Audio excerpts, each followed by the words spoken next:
Hey everybody, welcome to On The Homefront with Jeff Dudan. I'm here with Jack Scalise. Welcome, Jack. Thank you for having me, Jeff. I'm very glad to be here, and I think this is awesome, so thank you so much. Yeah, in studio, very excited to have you here today. I've been super impressed with your content online. Jack Scalise is an entrepreneur and content creator based in Boone, North Carolina at my alma mater, Appalachian State University, with a passion for helping others through spreading a positive mindset. He's currently developing a conversation card game aimed at improving mental health and fostering deeper connections. Jack's brand, The Mindful Project, is on a mission to improve mental health for young adults globally. Set to launch in 25, a portion of the proceeds will be donated to NAMI, which is the National Alliance on Mental Illness, and Jack's work inspires mindfulness and positive change both online and in everyday life. So excited to have you here. Yes, thank you, thank you. I don't know how we originally got connected. I think you must have just been scrolling through my feed or I saw you or something like that. And something about the post just captivated me. And I was like, okay, this is good. And then I happened to look up and it's like, man, this guy has 500,000 on the gram. Yeah. So you've had a great bit of success. Can you share a little bit with us about how you grew up? Yeah, so, man, I'm so blessed, Jeff. Seriously, I'm so blessed. I grew up with such loving parents. I grew up in a very nice part of Charlotte. I went to a great high school. I went to a great middle school and elementary school. And my parents both worked. They worked very hard. And they taught me at an early age that I had to really be independent and on my own and be accountable and have a lot of ownership growing up. So, man, I give it all to my parents, seriously. They have given me the opportunity to sit at this table with you, the opportunity to go to school and college and to pursue my dreams. They really didn't have a choice leaving college. They had a lot of debt. They had a lot of financial struggles, and they both had to end up working while my sister and I were growing up. And you know, that was hard in our family, but at the same time, it just made us so close together. At the end of the night, we'd sit at the dinner table, we'd laugh, we'd talk, and I just remember family dinners being one of the most important things of my childhood. And ever since then, I've really just been inspired looking at my parents and seeing what they've built and, you know, us being able to appreciate and experience all these great things. And I'm thinking, man, I want to build that for my family and my future. And they've just been my reason. Every day I get up and I work as hard as I can, and especially through college, just trying to figure out all these extra puzzle pieces, right? The entrepreneurship, the content creation, the student, just doing everything I can to eventually, you know, help them. I want to do so many great things for them and help them have more experiences in their life because of all the sacrifices they've made for me. So truly, I've been blessed with my parents, and they're amazing. Man, what a solid opening. And as a parent myself, man, you could only dream that your children would say something like that. What role did honesty play in growing up? Because it sounds to me like your parents didn't sugarcoat things, and you have a very realistic worldview, economic view of what people are having to do to build a family and to raise a life. Were they candid with you? I have an Italian mother, if that doesn't answer the question. Okay, well, there you go. So it's always like that, and I've always appreciated that. And I think one thing people always tell me about myself, which I don't like to talk about myself, but they always say that, Jack, man, like, I always come to you for advice because you're always so real with me. Yeah. And I always give that to my mom and my dad because there's times, you know, where I have an idea or I'm about to do something, and they'll look at me and they'll be like, it's not a great idea. And, you know, when I was younger, I wouldn't listen to them. I would go do that or do whatever, and I'd come back and be like, man, you're right. But I don't think people realize that until they get older. And I actually realized that right when I came to college. I remember my dad and my mom sitting me down the day before I left for college telling me, oh, you're going to experience this, that. And, you know, I'm sitting there, I'm like, no, I'm not. And, you know, a week later, they're getting a phone call like, how do you guys know this? You know, I'm like, how? Yeah. And they're like, we've been there, done that. Like that's how I've always been raised, and I'm very grateful that they've always been just so honest with me. It's really helped guide me to where I need to be, you know. So yeah. I mean, a couple of things. When people have asked me about anything about parenting, which is infrequent, but doing all the coaching that I did, youth coaching, sometimes I would get questions about it, and I would, you know, there's really just a couple of things. Well, first, you know, unconditional love, right? You don't need to catch a pass or make a touchdown or do anything. You know, the love is unconditional. Number two is don't rescue. Okay, if somebody makes a mistake or they're going through a hard time, like you got to let people work through it. You're going to gain muscle memory by going through hard times and figuring things out and not sugarcoating mistakes that you might have made. Like we have to sit here. Sometimes you just have to sit in awareness and take accountability for what we did, and that's when you learn. Like if you never get burned by a stove, you might never learn that it's hot. And then the third thing, which is I think the most important thing, which I saw this pattern so clearly in the parents and friend group that we grew up with, was don't lie to your kids. Like if they didn't make the team, don't say, well, you didn't make the team because those girls were this or those guys were that or whatever it is. Like you didn't make it. But if you want to make it next year, then here's some of the things that you need to do. If you're willing to do these things, you'll probably increase your chance of making it, but nothing's guaranteed. It might not be the thing for you, but if that's what you choose to put your hands to, do this. And then other simple things like, the cat died. It didn't run away. We're going to find it. Like, no, I ran it over. I'm sorry. But I mean, but like, here's the thing. The moment your kids detect that you're lying to them, you lose them forever, because you're just in this group of parents that everybody like. Number one, they think you're stupid because they know what's going on, but you act like you don't know what's going on. So they think you're stupid, number one, and number two, they know they can't trust you. And at that point, I see that's when fractures happen, and it's a hard thing as children grow up through, 7 through 11. They believe everything you say, and it's great. 5 through 11 is great because they can get in the car, they can dress themselves, they can do their own thing. Then you get into the teenage years, and there's different phases of, because think about it, you're 13 and you're 18, you're going from being 100% dependent to 5% dependent. So you can go through, there's rough times inside of that. And then now I'm in it with where I have adult children, and that's a whole different thing too. But like if you lose them anywhere along the way, then it's probably not going to get better. It's just going to get more distant. So I really appreciate what you said about your parents. And as I was hearing it, I'm like, this guy got the real stuff from his folks.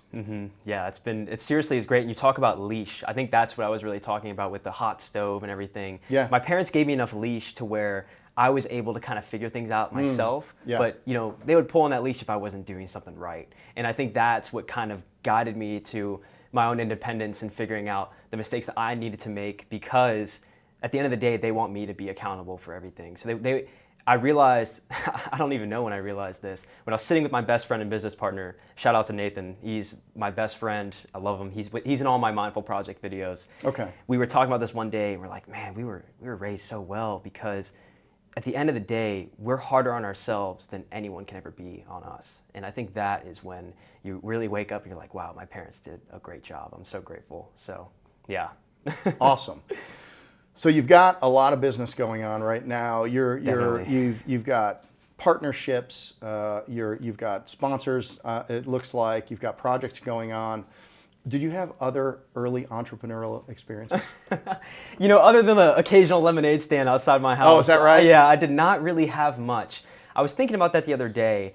I grew up watching Shark Tank, and I still watch it. I watch clips every morning when I eat breakfast, just my 10 minutes of Shark Tank every day, because I just love learning about businesses. And truly, when I sit in this room and I look at everything on the wall, I look at everything sitting on this table, I'm like, everything was made by an entrepreneur.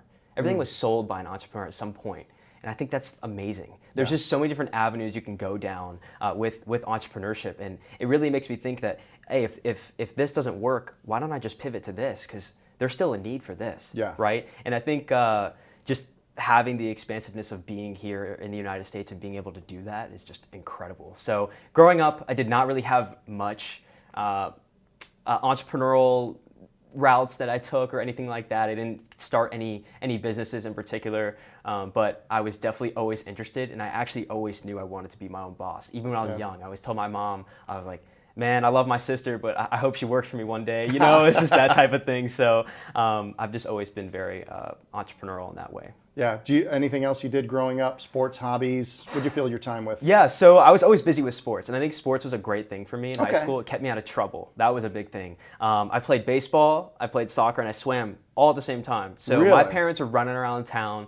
Also, I have amazing parents. They're running around town, taking me from baseball to soccer practice one day, and soccer right after that to swimming. And every weekend, we would have to go travel and go to all over North Carolina or South Carolina, Georgia, you name it. We were traveling everywhere. My sister was a swimmer as well. And I think just me playing all those sports foundationally taught me how to be a good team player, right? And be a leader. I was captain a few years on my soccer team. Okay. I always felt like I always was a leader in that sense. I never wanted to be a follower of people. I always wanted to lead and teach people how to lead within their own groups, right? Yeah. So yeah, sports was great. And then, once the whole sports started stopping in high school, I actually transitioned into weightlifting. I got into like powerlifting and CrossFit for a while. It was kind of crazy. I was doing all these types of training, and that was also really shaped my mind and my mindset moving forward to where I am now. So I'm very grateful for all the sports and physical training that I had to go through, because it really prepared me mentally for everything else. So yeah. Best and favorite sport that you played? I've stuck with soccer the longest. I did stick with soccer the longest, and it was funny. My mom was telling me the story the other day. On my senior year, we had our senior day for soccer, and at halftime, the parents walk you out to the middle of the field. And they call your name, and they say stuff about you. And as I'm walking to the center of the field, I looked at my mom. I'm like, I should have played baseball. And she will never forget that. Yeah. She told me about it the other day, and I just thought that was so funny. Baseball was always, actually, I wanted to be like a professional baseball player when I was younger, and I kind of just fell out of love with it a little too early. And as I played soccer, I actually went through some injuries and some of that stuff. So there were definitely some moments where I was like, man, what could have baseball been like? But I'm glad I did what I did. Yeah. You're a student at Appalachian State University, beautiful Boone, North Carolina. Just experienced a big hurricane there, so we'll probably touch on that a little bit later. How did you pick App State? Sorry, this makes me laugh. Mountain climbing or? Truthfully, Jeff, I barely got into App State. And I'll be completely honest with you, because my senior year of high school was the COVID year. Oh. So by grace, I was able to get into App State because I didn't have to submit an SAT or an ACT. Oh, that's so right. my GPA is what really got me into App State. Okay. And even then, it was a close call. My mom always mentioned it, I'm telling you, but no, I'm very grateful. App State was one of two choices, really. I looked at UNC Charlotte, and my parents were not going to let me go there because it was too close to home. They said, you don't want to be that close to home. And I'm like, that campus is really nice. And like, no, you don't want to be too close to home. I said, okay, let's go check out App State. Yeah. And we went on like the crummiest day of the year. I mean, you couldn't even see, the giant bell tower in the middle of campus. You couldn't even see the top of that thing. So it was just a really crappy day outside. And I'm like, I actually really like this. Oh, yeah. So we looked for like 2 hours. We didn't have an official tour or anything. We just kind of walked around campus. And I was like, you know what? I could see myself going here, and I want to go here. So I chose App State, and man, it's beautiful up there. Like, seriously, it took me a while to warm up to it, but you could really sit up there and appreciate just the mountains and the peace that it brings and the seasons that it brings. I mean, it's just amazing. And you went there as well. And I mean, going back to it now, how much has it changed? Incredibly. Yeah. So, and I came in on a football visit, and I flew into Charlotte. They sent down an assistant coach to pick me up. And we drove up, and the hour and 45 minutes, 2 hours through the mountains to get there. And I'm a Chicago guy. And I was just looking out the window, and I'm like, this is really cool. This is beautiful. And, we're climbing up the mountains, and I'm like, where are we going? Where are we? And then we showed up, and it was a lot smaller campus. I think maybe 12,000 students when I was there. I think it's well over 25,000 students now. So, I mean, it was a quaint mountain town. The people were great. I went on a couple other football visits, one in the Southwest Conference, one in the Southeast Conference. Those visits were quite different than my visit to Appalachian State. I mean, we went to booster parties and all kinds of things. And then I come to Appalachian State, and it was during the week because I came out in December. and they hooked me up with one of the offensive linemen to take me around, and they gave them this little check. They would give the guys 20 or $40 to take you out. Went and had a dinner.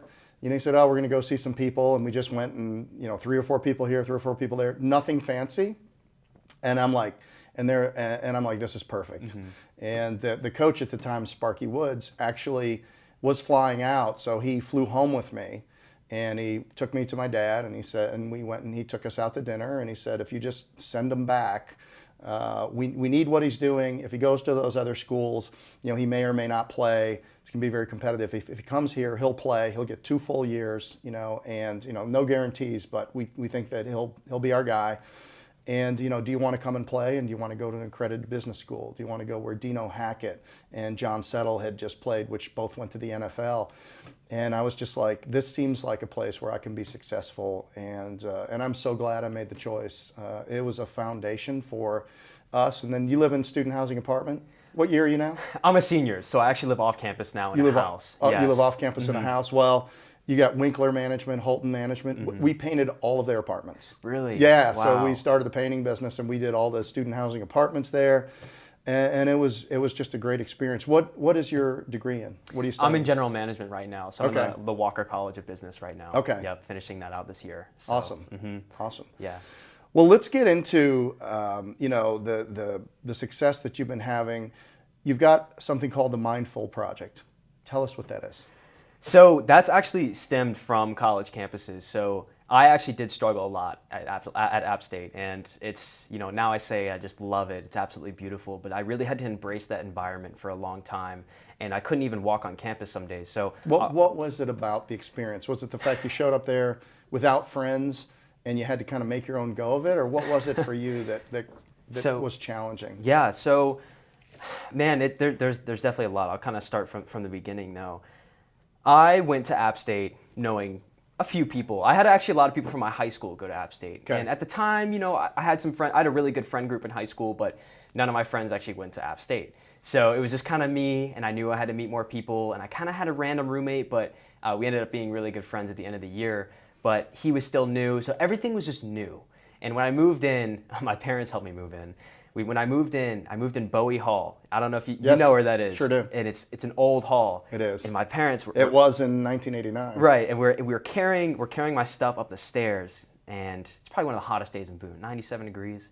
And we open up the door to my room, and my parents go, "Man, my room in college is nicer than this." And that's when I was like, "Thanks, this is gonna be great." And yeah, so, I kind of slowly adapted to the environment. College is one of those things, you look at all your classes, you're like, man, I have so much free time. Like, I only have class 3 days a week and for 2 hours. Like, this is great. Yeah. But you have all this extra time sitting there. And I used to fill my extra time with watching TV shows, just kind of not really doing much. Play video games? I didn't actually bring my Xbox or anything, so I didn't have any video games or anything like that, but I did watch TV shows and kind of just, talking with the people on my floor and whatnot. But what I started to realize freshman year was that environment was not where I wanted to be around. It was really just solely living for the weekends. A lot of people like to party and all do all this stuff. And truthfully, by the time I got to college, I was like, I don't want to party. I don't want to do any of this stuff. Right. And there were a bunch of Friday and Saturday nights where I would just walk around App State by myself and just kick a rock as far as I could and just keep walking. I was super lonely. And that's the number one reason why people are unhappy. I felt like no one was there for me. All my best friends actually went to college outside the state. Okay. And I remember calling one of my friends maybe the second week into school, and I'm like, man, dude, I really feel like I don't belong here. And he still tells me that to this day.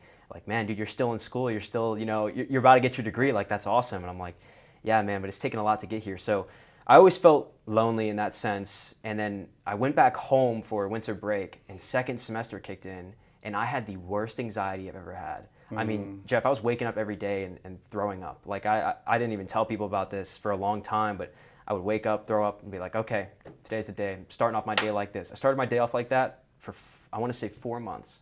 It was, it was pretty terrible. I would sit in class, and I'd always have that feeling like I was going to get sick. And it was just a really hard time. So I realized at that point that I wasn't very goal-oriented with anything that I wanted. I wasn't surrounding myself with the right like-minded people.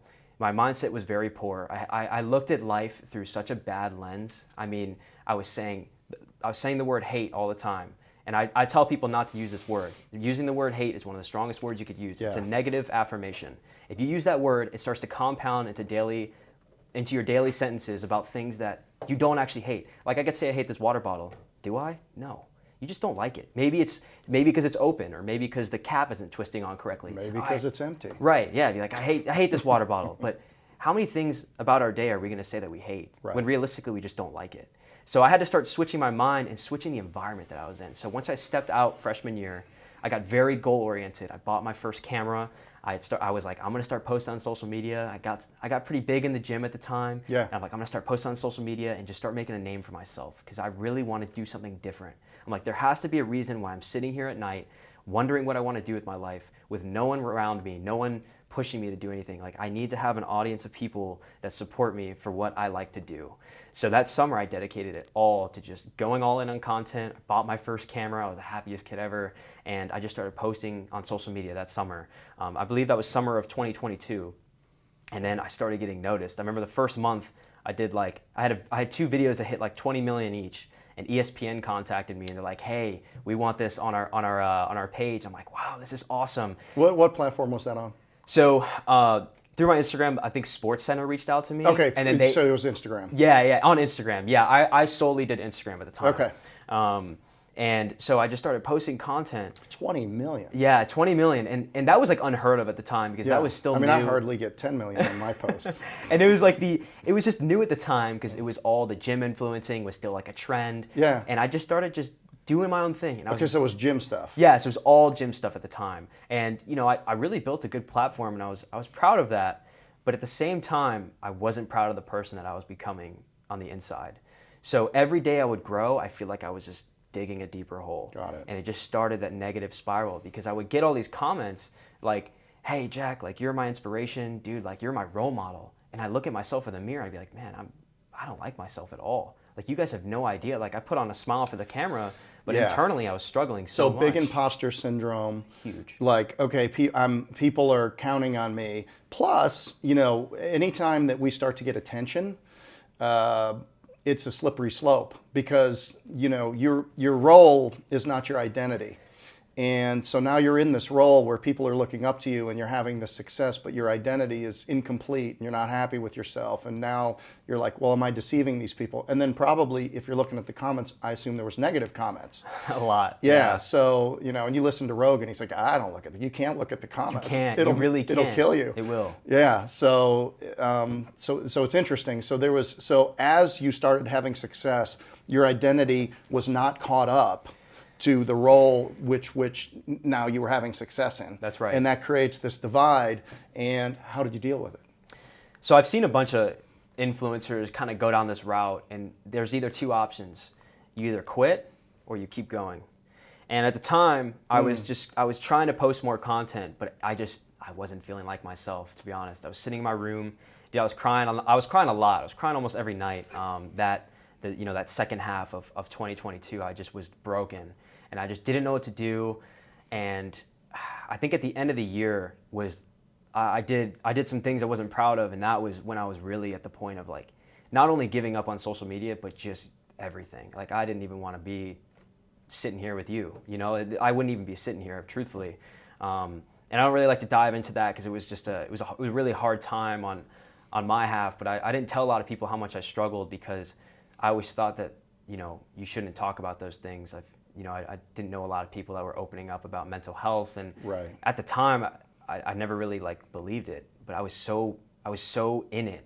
Like, I didn't even know my own reality. I would wake up, honestly, I didn't even want to wake up every day, because I knew the second I woke up, my mind would get in that negative space, Right. and it would just consume me all day. The amount of energy it took for me to just get up and make my bed, and to get up and cook, but I would just hide it. All I would do is, the second I would open my door into my apartment, I'd be like, "Here's Jack," here's a happy Jack.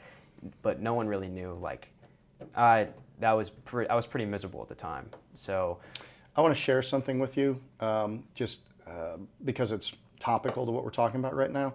It's a guy named Dan Sullivan. He has a company called Strategic Coach. He's probably the preeminent global coaching organization in the world. He's been doing it for 35 years. He has 20,000 people that have come through the program. Huge business, $40-50 million a year. And he wrote a book called The Gap and the Gain. And I've read this book, and it is such a simple concept. But when you're in the gap, you are thinking about measuring yourself against an ideal, and it creates negative thought, negative cycle, negative this, negative that, because you're never happy with who you are right there in the present. And then when you're in the gain, you're thinking about, you're giving yourself credit for the progress that you've made, and you're not measuring yourself against an ideal, yours or anybody else's. And it's such a simple concept. But then the book is like, I'm like, okay, I get it, but the book is pretty thick, and it gives you tactical, practical ways, and it's for business owners and entrepreneurs generally.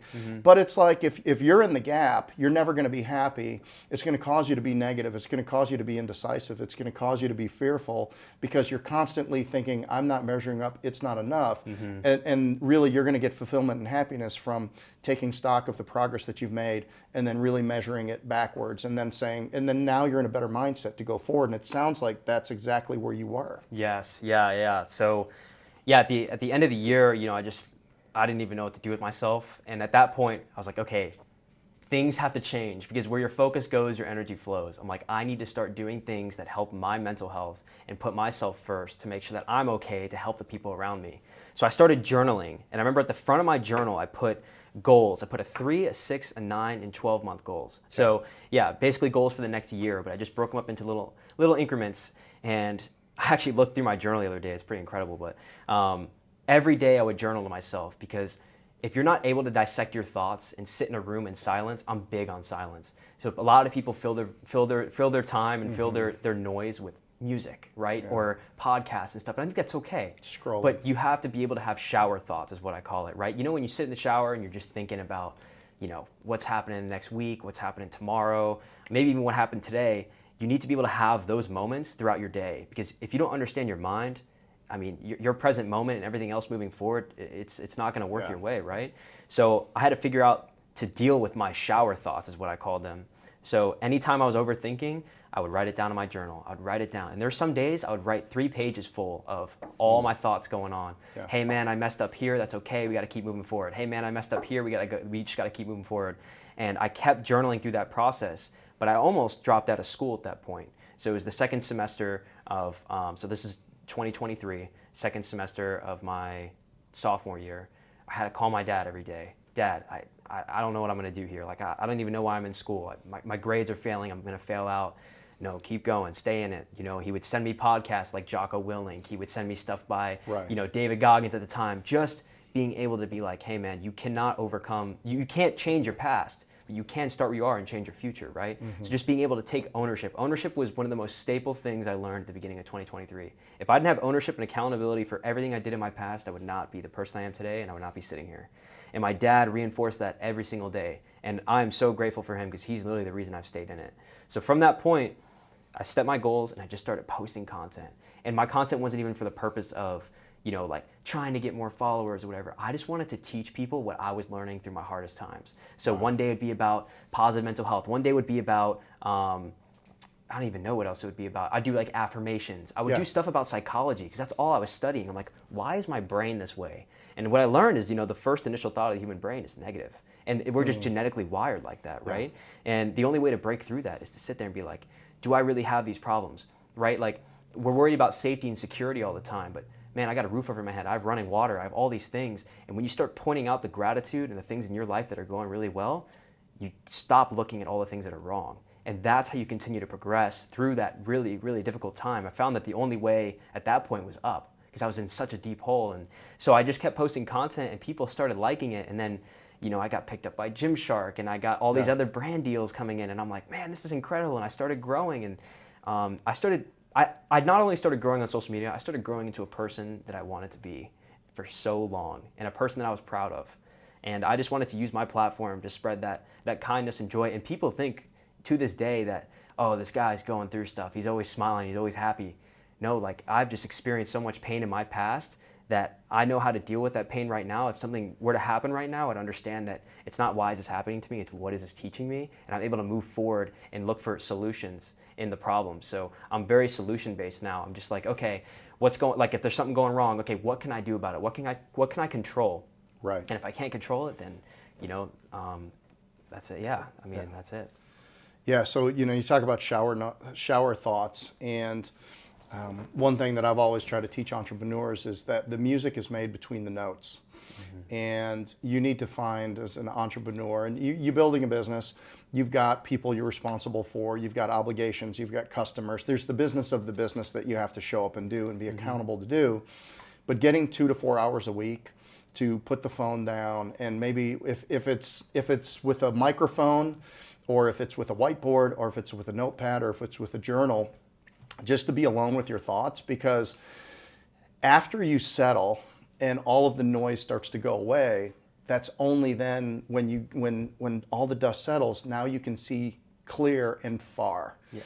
And so giving yourself the opportunity to make the music, between the notes of busyness or family or other obligations, you've got to give yourself that time. Otherwise, you're just a hamster on a wheel, and you're just rolling, and you're busy, but when you get off, you're the same place where you started. Yeah, I mean, that's incredible. I always talk about like the boiling water thing. Like, you can't see the truth. You can't see your reflection in boiling water the same way you can't see the truth in like the state of anger or just the state of anything, right? Yeah, I like when the that. water calms, clarity comes, right? Yeah. That's what I like to say to myself. I say it to myself every day. And that's why I start my day with journaling and meditating and prayer, because it's just, it humbles me, and it also just gets my heart still for the day ahead. I think that's just really important for me. And that's what I've seen that's worked well for myself. So tactical question, these videos that you were making, how long were they? And I mean, I've seen quite a few of them. Some of them were pretty tight, pretty short, and other ones, I mean, what was the content like in terms of just the structure of it? So that was still when I was in the gym space. So I actually transitioned out of the gym space earlier this year. But for the rest of 2023, I would say February to the end of the year, it was kind of in a format where I would post like pictures of me in the gym, and then the last like 3 slides, which were about 3 minutes or so, because you can only do on carousels, you can only do a minute at a time per slide. I would do about 3-minute videos about gratitude, overthinking, things that people would DM me about, and I would just like make videos on that, and also have like a long paragraph about it. But I really just talk about what was on my heart, and also like how my mind works. I think people are really interested in how my mind works. And then as I kind of transitioned out of the gym space and more to my own personal brand, because I felt like my voice needed to be out there and my face needed to be out there more rather than my body and everything else. I also saw that gym market was kind of saturated. So I just really wanted to be my own personal brand at that point.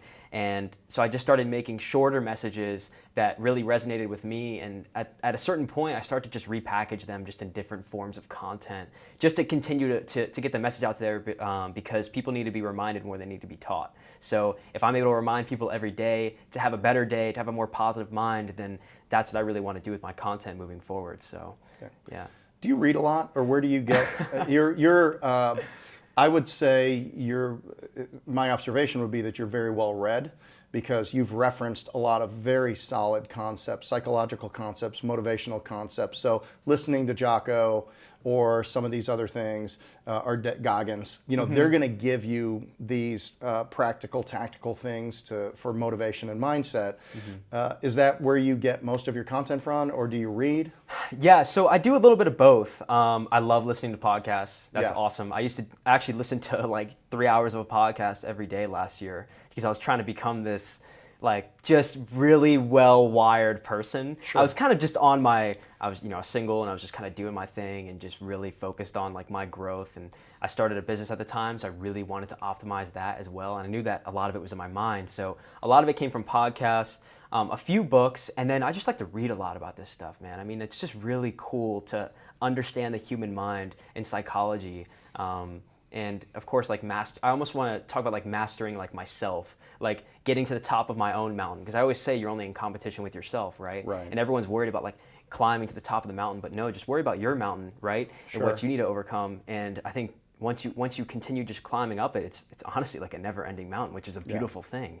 Or you get to one peak and the next peak's even higher. That's right. And like life's just it's a lifelong journey of learning. That's what I believe life is. So Yeah, I've learned to celebrate success, but not for too long, and not let the highs get too high and the lows get too low, and just you're in a constant evolution, you're in a constant journey, and because it's having had some successes and having had failures, your failures don't define you, and your successes, they don't sustain you. So you really need to enjoy the journey, because that's all we have. And if you've seen it all, you get to the end of the life, nobody's asking how much money you have left in the bank, nobody's asking about that great deal that you closed. It's like, I just want the people around me that that we're on the journey, and maybe to share some memories, and to look and say, I made an impact in these people's lives. At the end of the day, that's it. That's really what it's about. And all of the stuff that we have, I mean, I say this, our life is just an illusion. It is the stuff that we have is just an illusion. I mean, it's like, I have a great house. I got this, I got that, I got the other things, but like, I have gotten so aware of the fact that those are not the things that define me, and I get zero personal I mean, if it's a good investment, that's great, because I don't want to be stupid, and I don't want to lose money, and I want appreciating assets and things like that. Right. But other than that, like, those things don't define you. Your car doesn't define you, your house doesn't define you. And I'm so much happier not wrapping up myself so much in things, or being ego driven. I mean, the first thing most people do, and it's very natural, is when they go look at a car, and maybe they look at one that they can't afford or they shouldn't buy, and then they look at this other one that makes more sense, and the first thing they think about is, what are other people going to think about me in that car versus that car? That's not the right decision. Like, if you can get past that and not make decisions based on other people's expectations of you, or their impact on you, man, you are so much farther ahead than where a lot of us end up, and we get in trouble that way.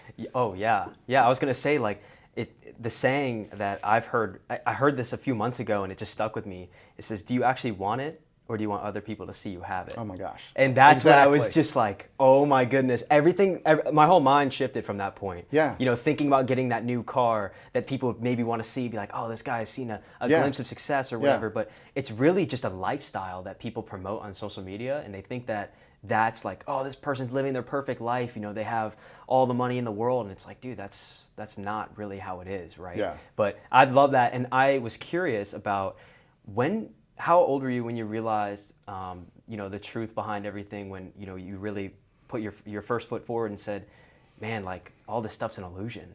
How old were you when you realized that? 55. I'm 56 now. Really? No, I don't know. I think, so I had a friend that was a psychologist and a doctor, and I got to hanging out with him some, and he was the really first one that said it with conviction. He said, Jeff, it's all an illusion. And if I lost it all today, I would make it back, or I wouldn't. But it doesn't really matter, because none of this stuff it translates. None of it goes with you wherever it is you go. I mean, if you even move, or you want to do something different, or let's say you get sick and you get cancer and you go to the hospital, you're not bringing all that stuff with you. The only thing you're bringing is your insurance card, and a hope that you can be cured and be with the people that you love again. That's it. Like, things change so fast. That's why, like, deaths and funerals are so impactful, because for just in that moment, people get the perspective about what really matters. And then after a day or two, we go back to our lives, and we forget that.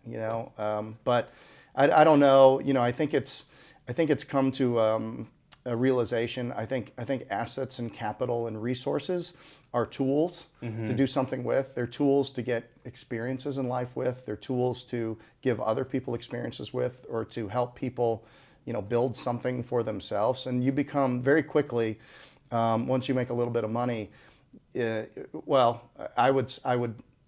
me, I became very aware of stewardship, of stewardship, and that I'm a steward of these resources. They're not really mine, and I could live without them. But if I can deploy them, so I become less attached to them.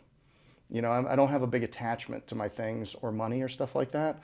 And in that way, you're free to actually make kind of values forward decisions or better decisions, because you're not really having having a scarcity mindset of, you know, I can't lose $1 here. You know, I've got X dollars, but I surely can't lose one. You know, and then you can think abundantly about things that are more impact based than, you know, personal gain. So I have a question for you. So you've seen a lot of success in the entrepreneurship, and even with this podcast, it's been incredible. How have you been able to manage your time to be able to spend time with your loved ones and also, you know, work on these businesses and your franchises and everything? I probably I left a lot of money on the table because I always put that first. And it was just, you know, there's a great book by Brian Tracy called Eat the Frog. You prioritize the most important things first. Dan Martell talks about it. If I look at your calendar and you don't have any time on there for family or other people or investing in friends or whatever it is, then, you know, you're telling me a lie that these things are important to you. Because if you make a list of what's important to you and then you look at your calendar and it's incongruent.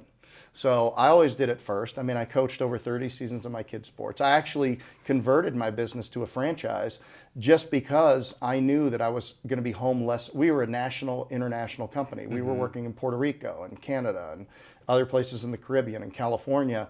And more, I was out. I had 3 small kids at the time, and I basically threw all of that away in favor and traded it for a franchise system where people could come to me and I could be home for dinner.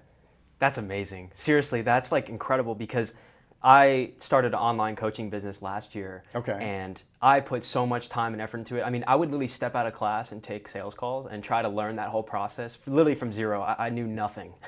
So I remember I called 100 people. They all said no. I'm like, I suck. I'm like, I need to improve my sales process. So I went through that. I tried something new. I ended up actually hiring a mentor for it. And I was getting really invested into it. I kept growing my business. I'm like, this is great. I'll have a great career after college. But really what it did to me was my mom's calling me and my client's calling me. Who am I picking up? I put my client before my own family. Wow. And it really put me in this pit. By the end of it, I was like, I told my dad, I'm done. I gave all my clients to one of my friends. I'm like, I can't do this anymore. I'm like, I started putting my client and my business needs before my family and friends' needs. And there's still relationships that I'm still trying to piece back together because I was just a horrible friend to these people. And I'm so glad and grateful that I went through that, because it really made me appreciate and realize what's really important to me at the end of the day, right? All the family, the connections. I remember the second I stopped that business and closed it, I went to go visit my grandparents. I spent a week with them. I just chatted with them, and my cousins lived next door. And it was just like it was just such a breath of fresh air. But even to this day, I'm still like, man, I'm still kind of seen as this like not so great reliable friend, and you know that's going to take time to heal those wounds. But I'm so glad that I experienced that, because it just lines up with everything you just said. And, you know, it's interesting. Like, so we make our money through concentration, and then we protect it through diversification. So, and if you're not living on the edge, you're just taking up space, right? So, you know, if you look at people that have been wildly successful, they were way out of balance for a period of time, because really that last 10% of excellence takes 5, 10, 20 times more effort. You know, the way you had to learn on Instagram to understand the platform, to understand what the algorithm was, to understand how to post, when to post, how long to post, all of this stuff. Like, you had to go deep, right? Unless you hired somebody to do it or you hired a coach, you figured it out, right? Because it is math. It's more science than art, and you got to have good content. But if you don't use the platform the right way, nobody's going to see it. So it's art and it's science. And, you know, and then on top of that, it's like, okay, well, but like you also, you know, you've got to balance. Like, okay, well, I also don't want to not have a career, not have a job, and just go around and sit with my friends all day and walk them home from class. So like what is the balance there? And you know, entrepreneurs, you know, I think, you know, sometimes you have to decide, are you going to kind of go in fits and starts? Like, I'm going to spend this next 4 to 6 months really focusing on the business. but I'm going to put some blackout dates on my calendar. And that's one thing we're pitching everybody else's products today. With Strategic Coach is they have something called free days. So once a week, I mean, they have 3 types of days, and one of them's a free day where you're not allowed to do any work. And so you go as hard as you want on these other types of days, but you have 1 free day a week, and you make sure that you do only all of the personal things. So in that way, you can kind of balance the 2 out. And I would highly recommend the program to somebody like you. There's people that have been in it for 19 or 20 years, and it really gives you the tools to be able to achieve the balance that you decide that you want in your life. Wow. That's incredible. I'll definitely have to look into that. Yeah, for sure. because like what happens, right? We go 6-7 days a week. I mean, when I was working a hurricane, I leave town. It's the first 3 months or 7 days a week. So now I'm missing football season with my son, or soccer with my daughter, or an anniversary or a birthday or things like that. And that doesn't feel good. And at some point, if you look at your spouse and you say, well, this is the way it's going to be for the next 15 years, they might make a different choice. Right. And now you've got all kinds of other issues that you chose intentionally to create within your family. And but the other side of it is, at least for me, I knew that one of my main priorities was to provide. And, I wasn't a great student either. Entrepreneurs aren't generally. That's the truth. Yeah. I mean, we're just not. And so, I was probably unemployable.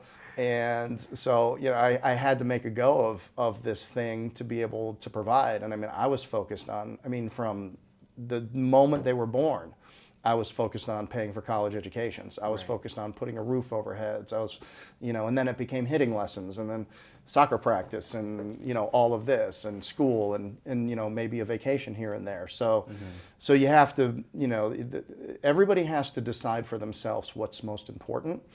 And one of the things I try to ask myself, especially when I feel like I'm getting a little bit, when I'm feeling like there's priorities, I ask myself, what matters the most? Like, what is the most important thing? And generally, there's some decision that you've got to give something up to get focus on something else, because we can't do it all. So.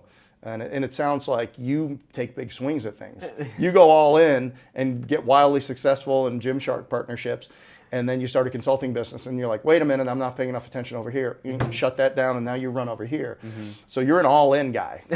I guess. I mean, I like to diversify, but sure. I do want to focus on plan A, right? Because I heard something great the other day. I mean, one thing everyone always hears is about burning the ships, right? So like, there's no turning back. But if you have a plan A and a plan B, and you have that plan B in the back of your mind, plan A is tossed, because you're not even, that you have something to bank on. Whereas like, I just see myself trying this avenue and going as hard as I can at it and learning every single system about it, to a point where if I do this long enough and I don't give up, I know that this will work. And I think that is the beautiful thing. Now, with the coaching business, it's a little bit different. I did learn how to scale that and optimize it, but I wasn't happy at the end of the day, right? So I knew that I didn't want to do that. Well, like, sometimes you get in a business and you realize, now that I see it clearly, this is not going to be worth it. Yes, that's it. That was exactly it. And it was just it was just such a pivotal moment I just kind of felt a little lost at that point, because I'm like, man, I really just stopped running. Like, I literally was running and I just stopped in place. And I was just breathing and kind of looking around like, well, what's next? Got it. And, the Mindful Project was already in the works and the process. And that's when we really just started putting everything together. I'll tell you about those puzzle pieces, but what I wanted to talk about was you started your restoration company after Hurricane Andrew, correct? That's right. And seeing the devastation in Boone right now, man, I was up there for that. And it was just a crazy, unreal experience. I've never seen anything like it anywhere. But in Boone alone, it was devastating. It was devastating. Yeah, so, for 25 years of my life, this would be all of our focus. We would be, for the next year, we would be helping the people of Western North Carolina and surrounding areas recover. And it was very satisfying work. Now, I'm making donations. I like Samaritan's Purse, which is Franklin Graham's, organization up there. We've done things around the holidays of packing boxes and doing the box packing thing and all that kind of stuff. And they're really, I think, a good organization. Red Cross does a lot of good work here. So right now, I mean, and you're not allowed to get up there. The roads are washed out. 40's washed out. So right now, it's going to be, let's raise money. Let's support. We here at the office, people took up a collection, went and got things. If you take them to the airport, they'll make sure they put them on trucks and they get them into the people that they need to get them into. So the staff here at Homefront Brands has been very active in collecting supplies and things like that. I'm just going to go ahead and, quietly just, support the organizations that I've been involved with for the years up there and reach out to anybody personally. But, the big challenge with this is flood insurance. If you don't live in a floodplain, you're not going to get flood insurance. And even if you do have flood insurance, it's actually not replacement value. It's called actual cash value. Things aren't covered. They're only covered for what's exactly damaged, not to match anything. So if you happen to have some flood insurance, which you live in the mountains, you generally don't, then you might have some coverage. But like these people are not going to have recourse to, I mean, I've seen, there's people that were living just in a valley or, alongside of a road. And the next thing you know, there's water coming through their windows. And there was no river there. Yep. There was I know. it was just a kind of a place between a couple of mountains, and these people would never expect it. I'm extremely concerned about the loss of life. I think if you're of a certain age, there's a lot of people that have lived up there their whole lives. An elderly couple living by themselves, they didn't have the mechanism to get out of those homes. So I'm hopeful. What's interesting in disasters is, and I learned this, we would wait, and we had clients, government contracts that we were obligated to respond to. So when a hurricane was coming, we would get ready. And then as soon as the hurricane would leave, we would go into the buildings that we were responsible to survey and dry out or do whatever it is we were supposed to do. And until you get on the ground in a hurricane situation or a flood situation, the news, it'll be 2 months or 3 months before people get a clear picture through the media as to what happened. Right. Because they'll just shoot something and they'll go with that. But they're shooting just this little myopic piece of it, and the global picture, it doesn't take shape unless your boots are on the ground and you're working with the crews and you're traveling around. So my suspicion is that it's going to be worse than anybody can possibly imagine, because I don't even think there's people that have power, water, or food and they can't get out right now. Still. So what's your understanding of the situation? Well, I was there. I was in Boone experiencing it. We're kind of parked on the side of a mountain. So we have a very steep driveway and steep road that goes up. So, we're sitting there, power goes out around 9. Like, okay, power goes out. And then my roommate walks downstairs. He goes, man, there's water coming through the doors, both doors. We kind of live in a 2-story house. We have a basement where I live. Yeah. And then above on the top floor is where the kitchen is, living room is. How long had it been raining? So it actually rained for 3 days before that. So we got, whoa. Yeah, we got 8 to 10 inches of rain before the storm even hit. And the roads are starting to flood before the storm even hit. Oh my God. Problem number 1. Yeah. And then, so that day, my roommate's like, hey man, water's coming in. I'm going to try to block it off with towels. I'm like, okay, cool, yeah. And I wasn't really bothered. And he goes into the laundry room, takes a step in the laundry room, and almost just eats it, because we already got water piling up in our laundry room. Wow. So the water ended up coming in through our floors and just absorbing everything. I mean, we had to move basically all my stuff out of my room, move it upstairs, make sure that we got all the major stuff moved out, and we were mopping water out of our basement. Yeah. Out of the back door of the basement, we're just mopping water. I'll show you videos of it later. It's insane. And we look to our right and left of our house. Our street looks like a river. Like, I've never seen anything like it before. It literally was just like, what typical flash flood flooding looks like. It just was rushing water down this steep hill. I'm telling you, walking up that hill is one of the hardest things I've ever had to do. It is so steep. And even my car struggles getting up it.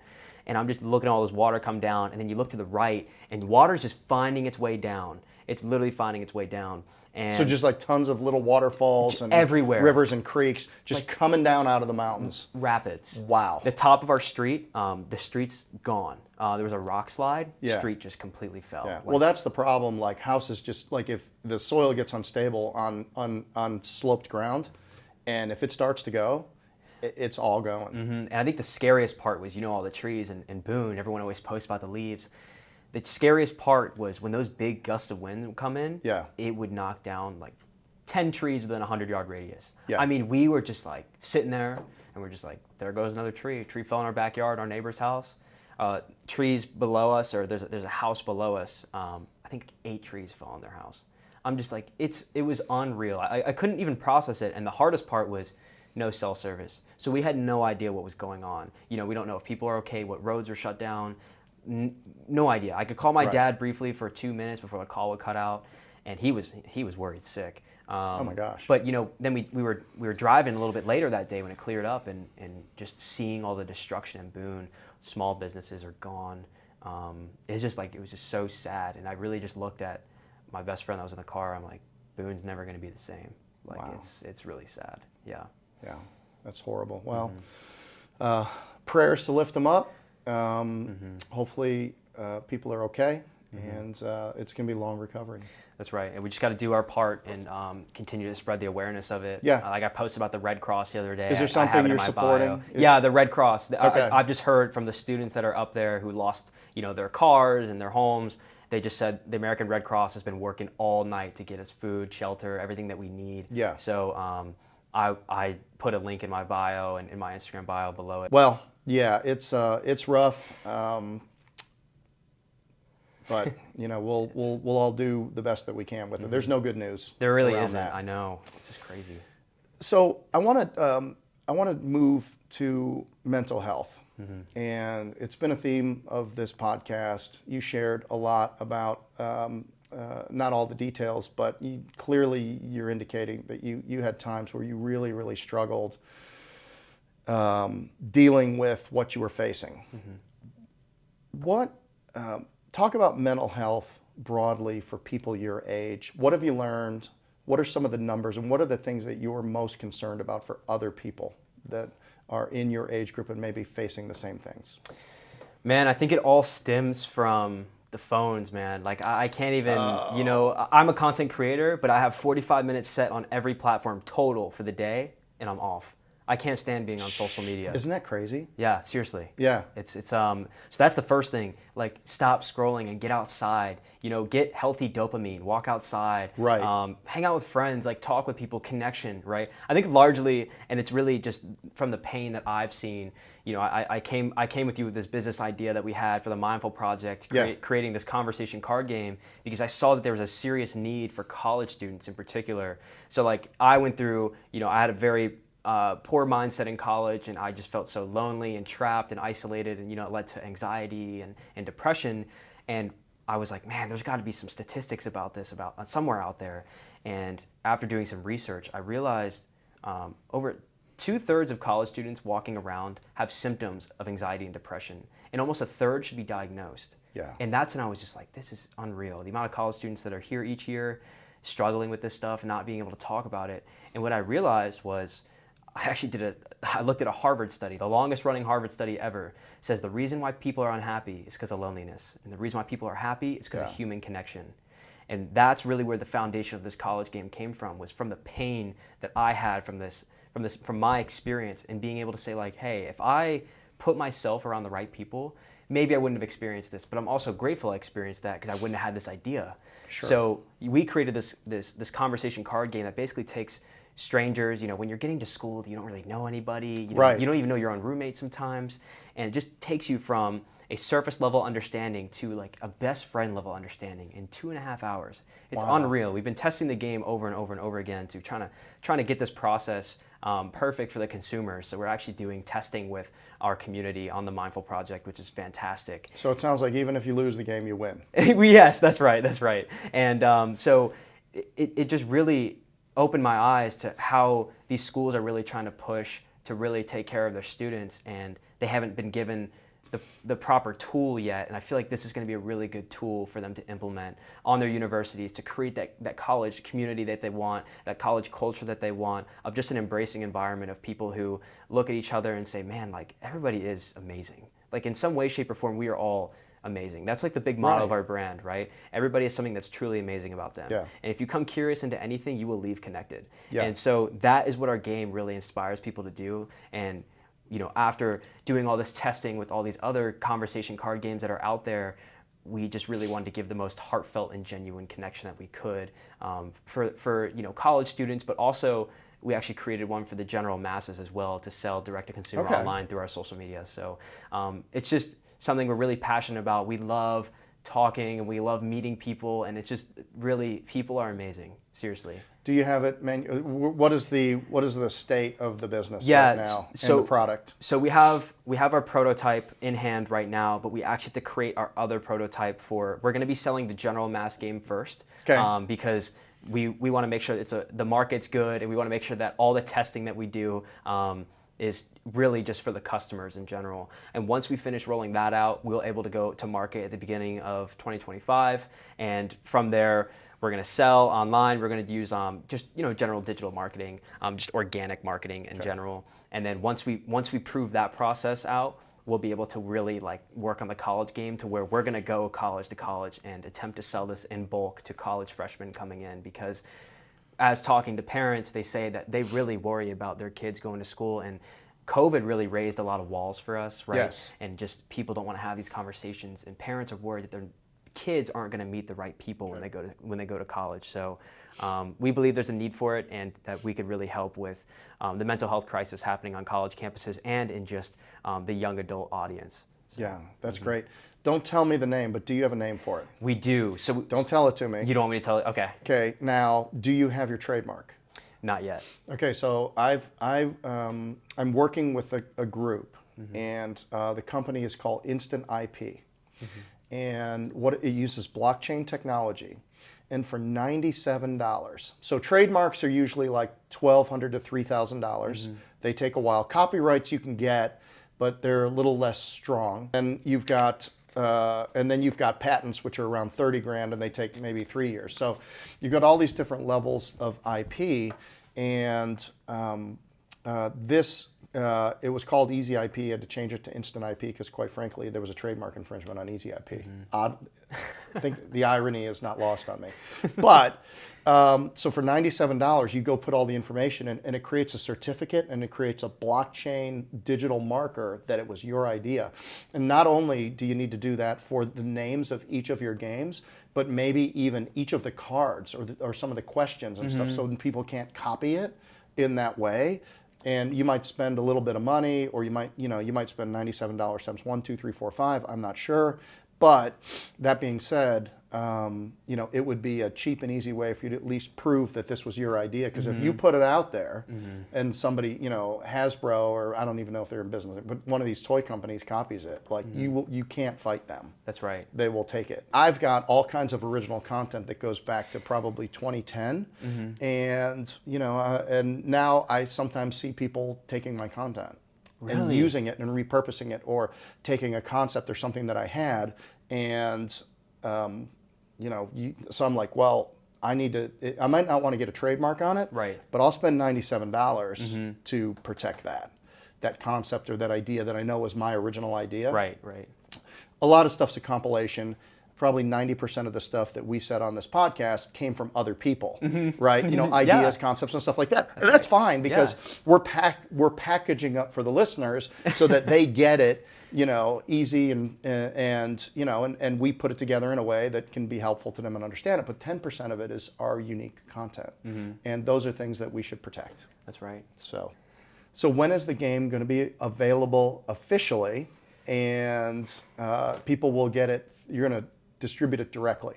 Yeah, so it's kind of a complicated process right now, because of the fact that since we're still in our testing phase, we initially wanted that to go for about a month, but based off our community feedback, that's going to be the largest indicator of how long it's going to take for us to get to our manufacturing facility in China. Okay. And then it'll ship directly from China to whoever ends up buying it. But it's just been a very long process, and we're just day by day, step by step, making sure we're doing the right things to get every aspect of the business done. So hopefully by the beginning of 2025, January of 2025, we will have a product that we are going to be able to sell. That's great. And that whole instant IP thing I shared about protecting your intellectual property, China won't pay attention to it. Okay.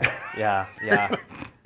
They'll have it. It'll be Right. kids at Beijing will be playing this game Right. before you get your first set. I promise you. So, but that's fine because okay. really, if it helps them, That's right. That's what it's all about. That's right. That's right. That's So right. there you go. Maybe negotiate a royalty back.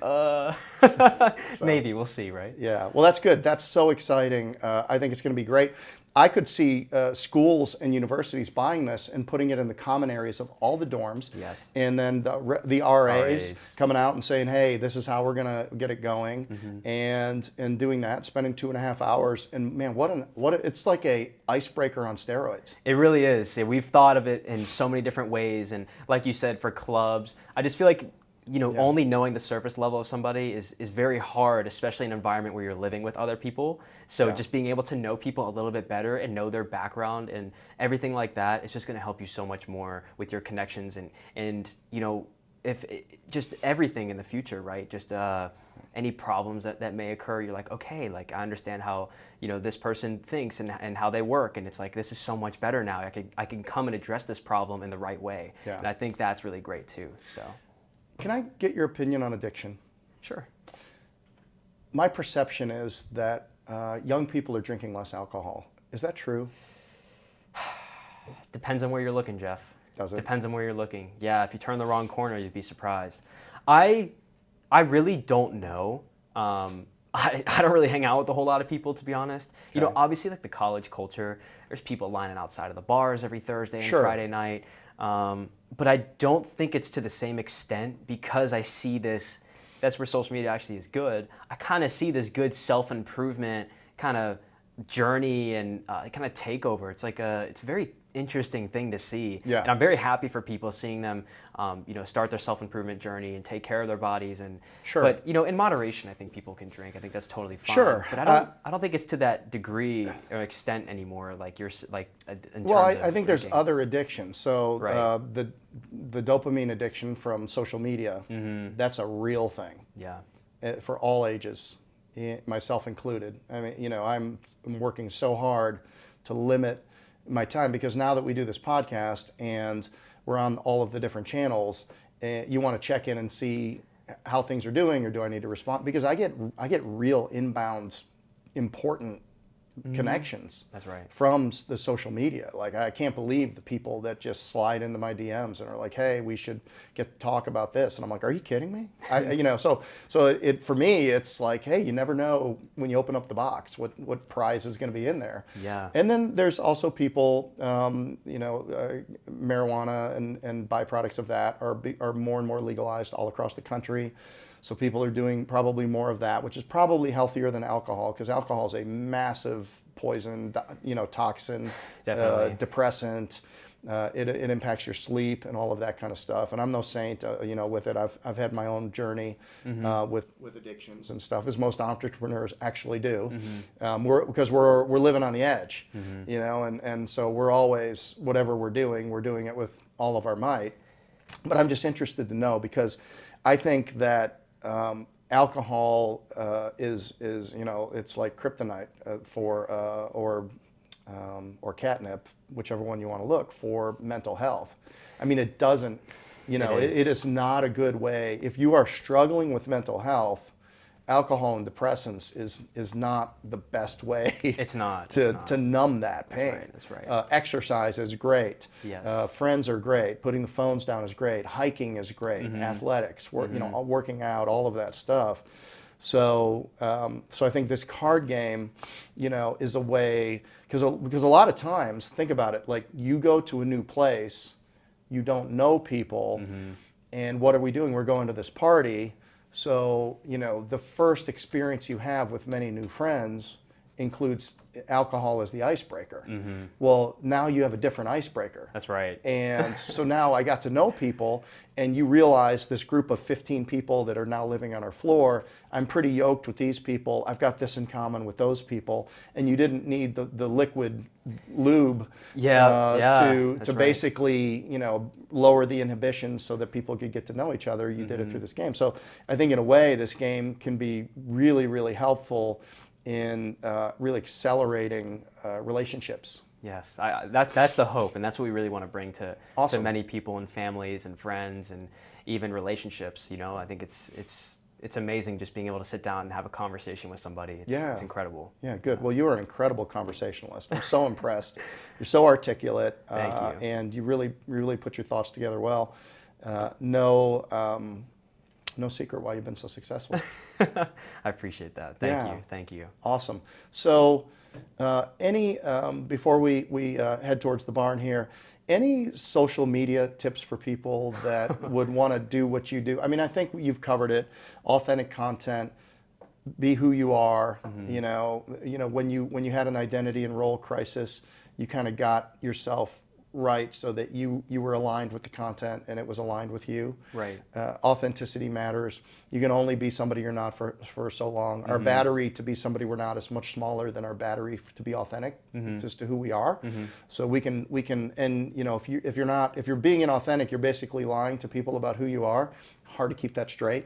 Yeah, You know, very true. hard to keep that straight unless you're doing a persona. And there's been social media people that have done like personas that are just wacky. Yeah, And they stick right. with it. Right, I know. From my era, it was Pee Wee Herman. You know, from your era, who's that one lady? I forget. There's, you know, but they're these characters, right? Right. And they just have to be in character. And then, you know, you'll see them on like a little show, and they'll be taking off the makeup and be like, yeah, you know, I'll do the character as long as people keep clicking and buying. And, Right. You know, but that's not me.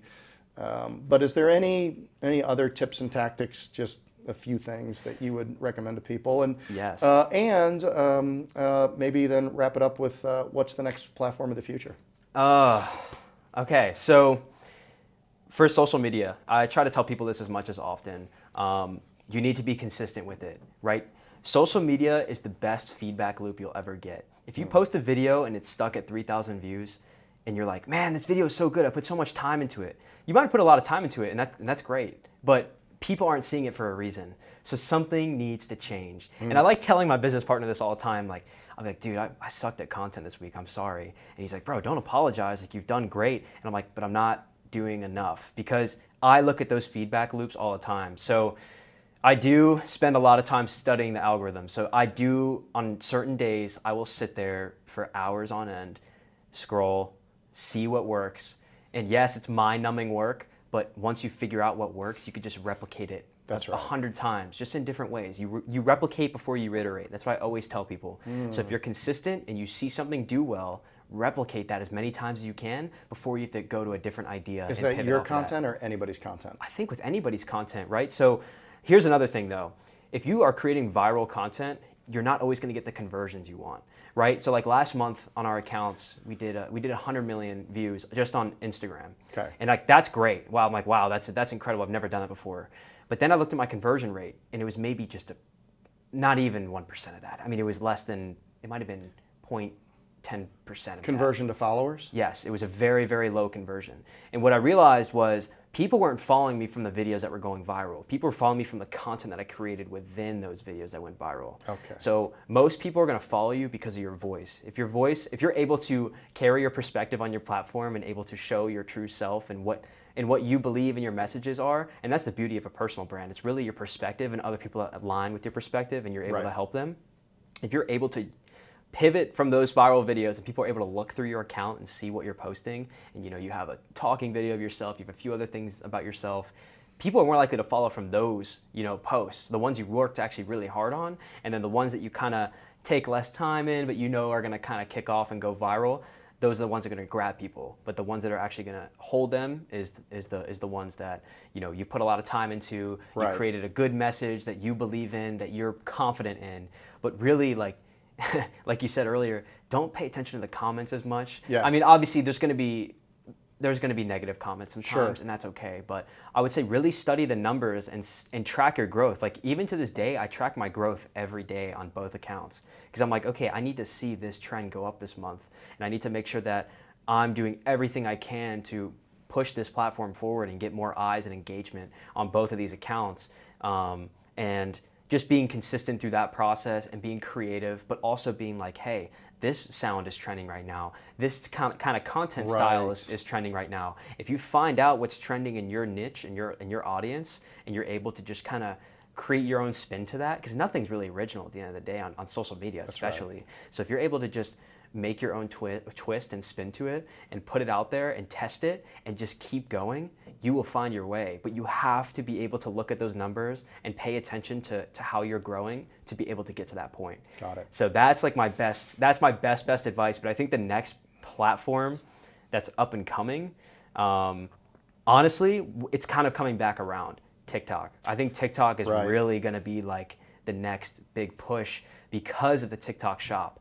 Talk about that. I mean, people are quite literally becoming entrepreneurs just through TikTok shop. Right. Able to sell merchandise through other companies, get a percentage, and these other companies are they're making a bunch of money, and then TikTok's only taking 5% of that.